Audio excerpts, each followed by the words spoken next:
السلام عليكم كل وعن أو ونكسن بالكستو الدنيا كجوكتان هل كاننا هو مركلي برنامجيني caafimaadka oo aan kaga hadli doono maanta waxa loo yaqaano tonsil stones ama dhagaxaanta ku sameysma qanjaha ama qumanka hadba sida uu taqaano marka laga hadlayo dhagaxaanta ku sameysma qumanka ama xoqadaha ayaa ku soo badanaya hadda dhalinta Soomaaliyeed hasa ahaatee waxa ay marka hore eegi doonaa waxay yihiin dhagaxaanta ku sameysma qumanka ama xoqadaha dhagaxaantan ayaa kuwa ka kooban marka laga hadlayo macdano iyo sidoo kale noolayaal ilma qabatiya sida bakteeriyada oo kale tanina waxay keentaa ku sameysmaan qaybta loo yaqaano baaleedka oo ah labada tacal ee marka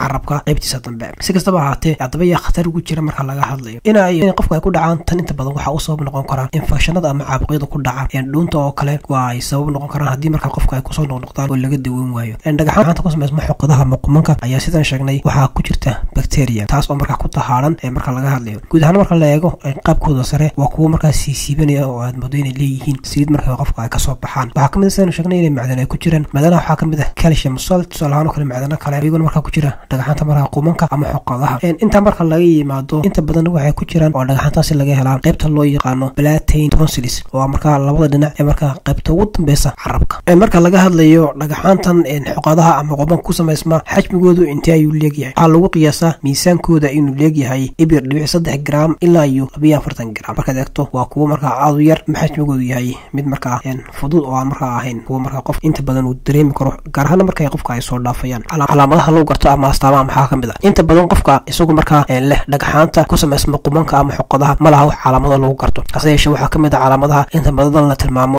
neef qarmuun oo marka ka soo baxsa afka qofka markaas ama in afshiir qofku yeesho hadba sida marka aad u fahmaysid dadka iyagu inta badan ku takhasusay caafimaadka ilkaha ama kuwa marka dadka professionka kuwa waxay sheegaan in maarta dhagaxaanta ku sameysma xoqadu ay sababaan in neefta qarmuun qofku uu yeesho ama qofka bukaanka taas marka uu rasa sidii marka beed qulmay ama ku qulantay wala dareemaysa in qarmuunku yahay marka mid aad u daran dhagaxaanta inta badan ku sameysma qumanka ama xoqadaha ayaa inta badan keena in qofku marka waqti dheer hadii ay ku jiraan ay keenaan waxa loo yaqaano inflammation ama bar taas marka lagu garanayo qofku leeyahay dhagaxaanta marka qumanka ama xoqadaha arinta kale ee marka sidoo kale calaamada lagu garanayo waxa kamid ah in qofku xanuun dareemo marka uu cuntada liqayo ama sidoo kale uu biyo cabo marka uu doonayo in biyaha liqo inuu dareemo qofku xanuun marka aad u daran gaar ahaan labada dhinac ee marka carabka marka